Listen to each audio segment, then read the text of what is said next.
Netanyahu ও তার প্রতিরক্ষা মন্ত্রীকে হত্যা করতে গোয়েন্দা নিয়োগ ইরানের। ইসরায়েলি প্রধানমন্ত্রী বেনিয়ামিন নেতানিয়াহু ও তার প্রতিরক্ষা মন্ত্রীকে হত্যা করার জন্য ইরান এক ইসরায়েলি গোয়েন্দা নিয়োগ দিয়েছে বলে অভিযোগ করেছে দেশটির সরকার। তবে ওই গোয়েন্দাকে আজ গ্রেপ্তার করা হয়েছে বলে জানানো হয়েছে, কিন্তু তার নাম প্রকাশ করা হয়নি। স্থানীয় পুলিশ একটি বিবৃতিতে বলেছে, সন্দেহভাজন ব্যক্তিকে দুবার ইরানে ডেকে নেওয়া হয়েছিল। মিশন পরিচালনার জন্য প্রয়োজনীয় অর্থ দেওয়া হয়েছিল। বিবৃতিতে আরও বলা হয়েছে, ওই ইসরায়েলি নাগরিক একজন ব্যবসায়ী। তিনি দীর্ঘদিন ধরে তুরস্কে বসবাস করতেন।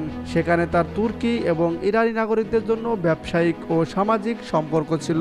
2014 সালের এপ্রিল মাসে সন্দেহভাজন ওই ব্যক্তি দুই তুর্কি লোক আন্দ্রে ফারুক আসলান এবং জুনায়েদ আসলানের মাধ্যমে ব্যবসায়িক কার্যক্রমকে এগিয়ে নিতে ইরানের বসবাসকারী এডি নামের একজন ধনী ব্যবসায়ীর সাথে দেখা করতে যান।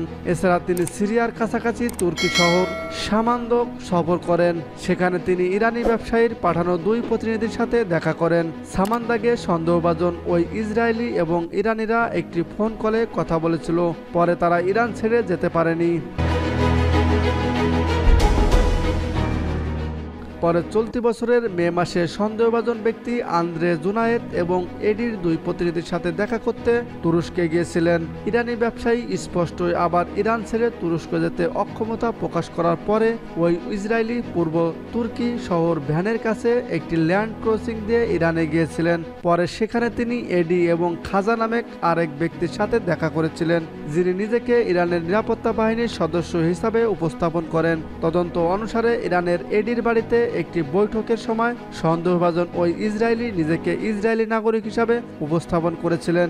সেই বৈঠকে এডি তাকে পরামর্শ দিয়েছিলেন যে তারা ইরানি শাসনের জন্য ইসরায়েলে বিভিন্ন মিশন পরিচালনা করে।